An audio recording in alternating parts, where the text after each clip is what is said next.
¿Qué tal, Chema Salcedo? Te saluda Judy Rodríguez. Nos encontramos en Bogotá, Colombia, en el edificio Caracol. Te voy a contar varias cosas, Chema Salcedo. Primero, que soy muy emocionada, es la primera vez que visito este edificio. Como periodistas, por supuesto, es importante reconocer, conocer cómo funciona, cuáles son los mecanismos y cómo se aborda la noticia en otros países y en Colombia, país con el que compartimos muchísimas características culturales, sociales, económicas. Hoy te voy a presentar a Gustavo Gómez. Él es director de 6 AM de Caracol Radio, director y conductor. De hecho, lo hemos sacado de su programa en vivo en este momento. ¿Qué tal, Gustavo? Bienvenido a PBO y un saludo para Chema Salcedo también. A Chema y a ti muchas gracias y qué gusto estar con ustedes y un abrazo muy grande para la gente querida del Perú. Compartes muchas cosas con el Perú desde tu niñez. Amigos peruanos, conoces además a Chema Salcedo por los programas de televisión y radio. Te gusta la Inca Kola, el chocolate Donofrio y coleccionas vinilos. Cuéntame. Sí, yo crecí en un barrio de clase media donde había un par de familias peruanas que se hicieron muy cercanas a mí porque una de ellas además estudiaba en el colegio y a propósito de la pasión por los vinos nos conocimos. Los Pedraza y los Cánovas que regresaron y viven hoy actualmente en el Perú. Entonces toda la infancia mía estuvo rodeada de amigos de barrio peruanos y luego tuvimos en los 80, 90, una proliferación de sistemas de parabólica, que antes de que llegara pues la televisión por cable y los sistemas pagos, que eran un poco manejados por los barrios, por las comunidades, por los edificios, y ahí vimos a un Perú a través de todos los canales de televisión, que teníamos muchos. Entonces los colombianos ubican muy bien el Perú y lo tienen muy en el corazón. Hoy el principal punto de unión con el Perú creo que es la comida, la gastronomía, que era totalmente ajena para los colombianos, no sabíamos nada de la comida del Perú y hoy tenemos toda clase de restaurantes peruanos. Efectivamente, restaurantes de comida, por ejemplo, como La Lucha, que hemos visto aquí en la zona T, una zona muy exclusiva, muy conocida aquí en Bogotá. También tenemos Osaka, ¿no? Y otros restaurantes también de comida tradicional y que los colombianos pueden disfrutar absolutamente todos los días y a un buen precio, ¿cierto? Claro, y el suspiro limeño. Si no termina con suspiro limeño, el alfajor, pero el suspiro limeño es una cosa maravillosa. Y la chicha morada, eso sí hay que... En la sanguchería además la mandan a domicilio. Sí. De hecho, nosotros no decimos sanguchería, si acaso diríamos sanduchería. Pero con la llegada de la sanguchería, que le ha ido muy bien además, hemos probado una cantidad de cosas del Perú bien interesantes. Bueno, nosotros orgullosos que marcas peruanas, emprendedores peruanos estén aquí en Colombia. De hecho, nosotros, te cuento, Gustavo, vinimos también con un empresario, una historia muy bonita de un empresario ligado a la belleza, ¿no? Con la inauguración de su primer instituto de la belleza aquí en Colombia. Qué bueno. Pero bueno, vamos a cambiar el tono. ¿Vamos a entrar a los líos? Vamos a entrar a los líos. Una pena. Chema Salcedo. En Lima tenemos un grave problema de inseguridad ciudadana, vaya, el norte del país, la selva. Tenemos un problema con las organizaciones criminales, ¿no? El sicariato y varios otros. Hablemos entonces primero de la inseguridad ciudadana. Solo en Bogotá tenemos una sensación siempre de estar atentos a lo que pueda suceder, no solamente con el teléfono, que se lo arranchan a uno cada cuantas horas, ¿no? ¿Cuál es la situación de la seguridad ciudadana aquí en Colombia? Muy difícil. Estamos padeciendo una oleada de inseguridad muy fuerte que nos tiene muy preocupados a todos. Para poner el caso concreto de Bogotá, que es una ciudad de 8 o 9 millones de personas, tenemos fenómenos permanentes en todas las zonas de la ciudad, tanto así que la alcaldesa Claudia López, siendo nosotros una república unitaria, ha hecho el pedido hace pocos días de que quiere una especie de policía federal, o sea, una policía que sea solo de Bogotá, porque ella dice, se invierten muchos recursos de Bogotá en la policía es nacional, y esas personas, esos policías formados terminan en otras ciudades porque tenemos graves problemas de delincuencia. Ciudades como Barranquilla, por ejemplo, que es nuestra ciudad más importante en el Caribe, tienen unos fenómenos de extorsión que son ya de unas dimensiones terribles. O sea, la gente se siente insegura, intranquila, los comercios de la clase media y de clase media baja, las misceláneas, los pequeños locales, todos están con extorsiones y llegan todos los días a cobrar una plata. Entonces uno a veces sale en Barranquilla a la 1 de la tarde y están cerrados. Uno dice, ¿será que están almorzando? No, son los comerciantes que han cerrado porque tienen esa presión. Atienden con rejas, sí, temen al cobro de cupos. Es terrible. El problema de seguridad en Colombia, en las ciudades, es terrible, pues enfrentado también a ese problema de inseguridad que hemos tenido toda la vida por la guerra, por la violencia, por la guerrilla, por el narcotráfico en el campo, ¿no? ¿Sabe, Gustavo? En Lima también en este momento se está debatiendo la creación de una policía municipal. No existe en este momento, pero hay una propuesta desde el propio gobierno actual de la Municipalidad Metropolitana de Lima. Ven que compartimos muchos de estos temas vinculados a la seguridad ciudadana. Sobre el sicariato, de la misma manera. Tenemos otro problema, el tratamiento de los residuos, la limpieza pública. En el país, en el Perú, me parece que no existen más de 6 rellenos sanitarios en todo el país, debidamente preparados y acondicionados para tratar la basura. En la ciudad, y lo hemos visto también en Bogotá, hay un problema de limpieza pública. ¿Qué está pasando? ¿Estamos creciendo muy rápido? Yo creo que sí, y además nosotros también tenemos ese mismo problema en los rellenos. En ciudades como Bucaramanga, que es una muy importante ciudad cercana a Venezuela, hay un relleno sanitario, el Carrasco, que causa unos problemas cada rato. Y Bogotá también tiene el relleno sanitario de Doña Juana, que está muy cerca de la ciudad, que vive también en permanentes líos y ha creado una cantidad de cuestiones delicadas para la salud. De hecho, es muy curioso, porque es una ironía, el gran problema que tuvo Gustavo Petro, hoy presidente de Colombia, cuando fue alcalde de Bogotá, fue con la recolección de las basuras. Un lío tremendo que tuvo connotación judicial, que lo hizo salir a las calles a defender su gestión, y tenía que ver con las basuras, con la recolección, con los contratos, con los carros comprados para la recolección. Pero Bogotá, por ponerlo solo en esta ciudad, es una urbe muy grande y producimos demasiada cantidad de basura.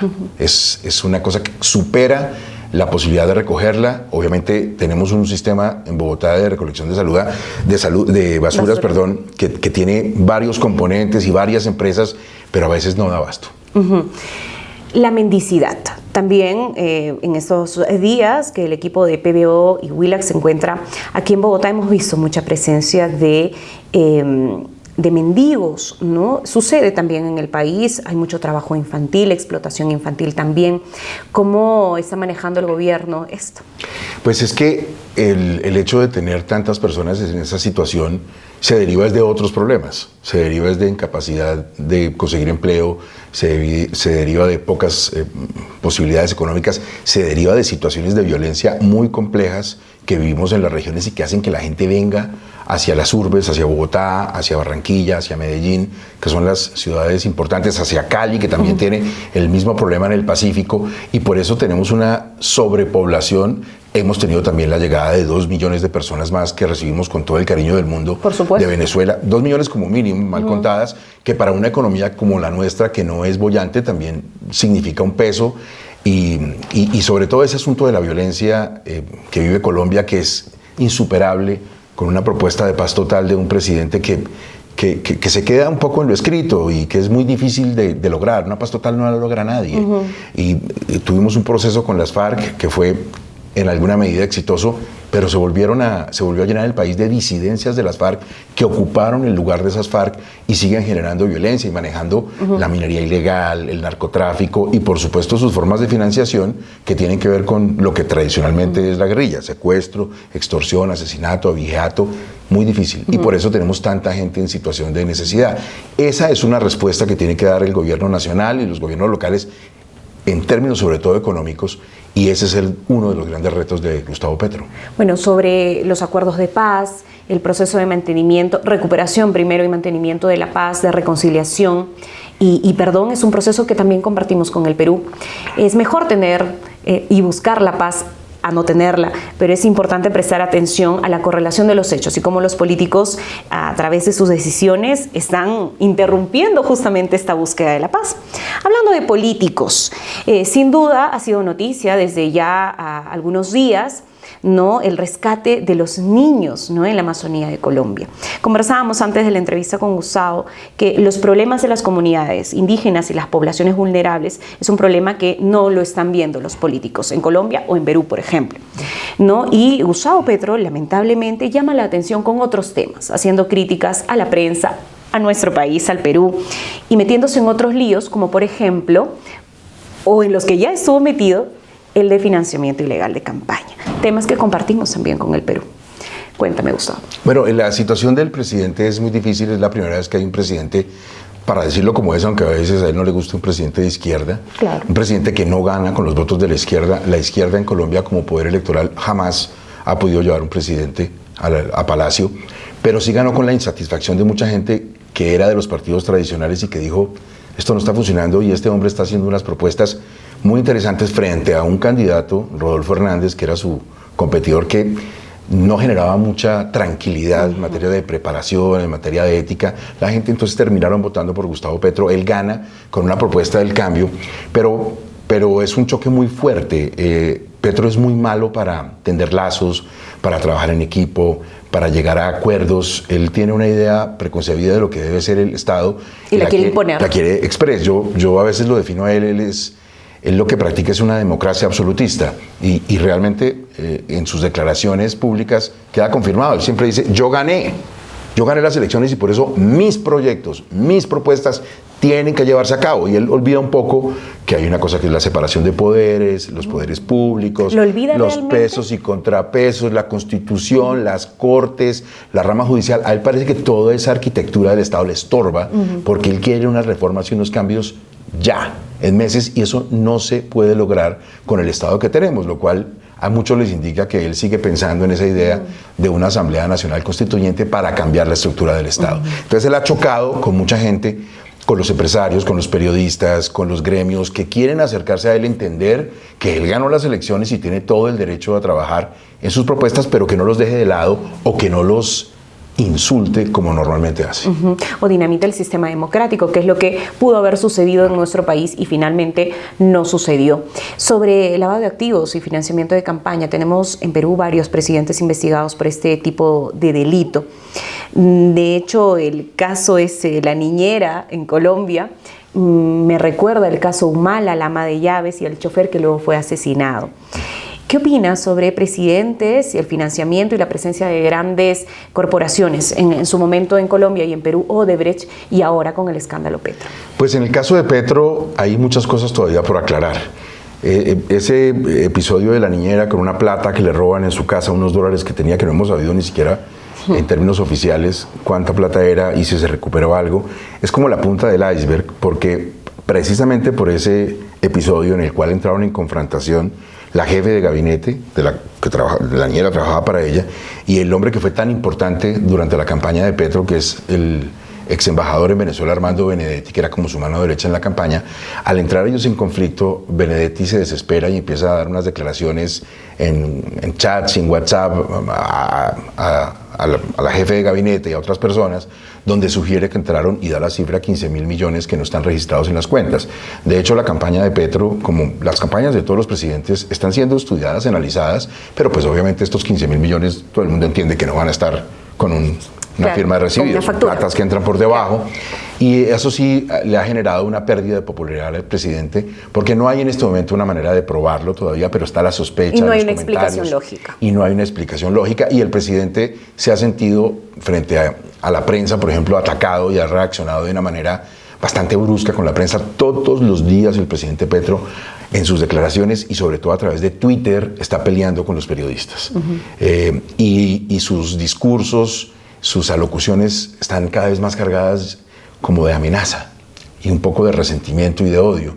Entonces, en un país tan polarizado, qué triste que el presidente no sepa atender esos lazos y aprovechar que hay gente que sí quiere el cambio y que está esperando que él haga de verdad unas buenas reformas, pero también tiene que entender que aquí no se traga entero y que hay un legislativo y que hay unas instancias y una separación de poderes que él a veces olvida o quiere olvidar. O quiere olvidar, ¿no? ¿Cuál es tu opinión o de qué perspectiva has visto lo que ha sucedido en el Perú? Este cambio de gobierno en cuestión de horas nada más, con un proceso constitucional que, pese a las críticas internas en nuestro país sobre nuestra Carta Magna, ha servido para poder continuar en este sistema democrático. Bueno, yo debo decir como ciudadano y como periodista que me aterra un poco lo que veo que pasa en el Perú.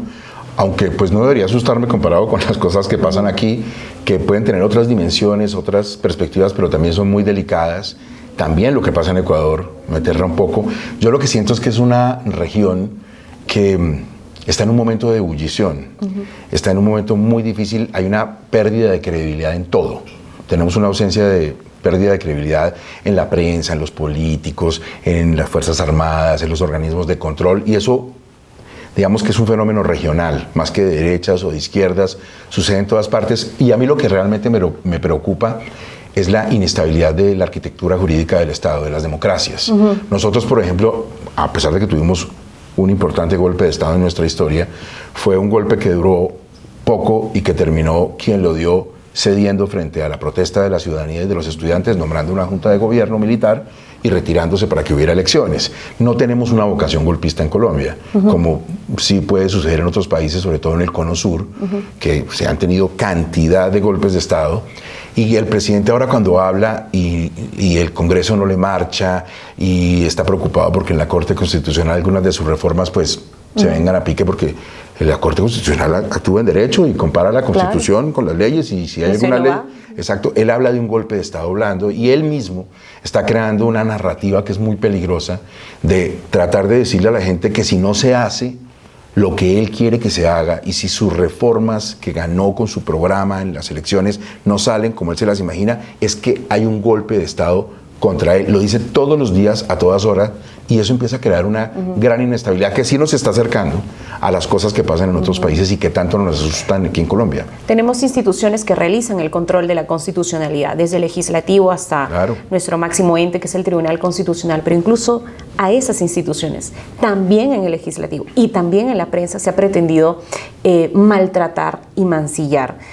Realmente la culpa no solamente lo tienen los políticos, a veces también algunas otras instituciones, incluidos los medios de comunicación también. Claro, es que nosotros no somos perfectos, no faltaba. Los medios de comunicación y los periodistas tenemos también defectos, hay periodistas corruptos, claro que sí, pero lo que choca un poco es esa especie de campaña sistematizada del presidente Petro, que repiten además muchos de sus altos funcionarios, de mandarle a la gente el mensaje de que los medios de comunicación en Colombia no son independientes y de que estamos trabajando las agendas de los dueños de los medios de comunicación. Ahora, sucede que es que los medios de comunicación son empresas.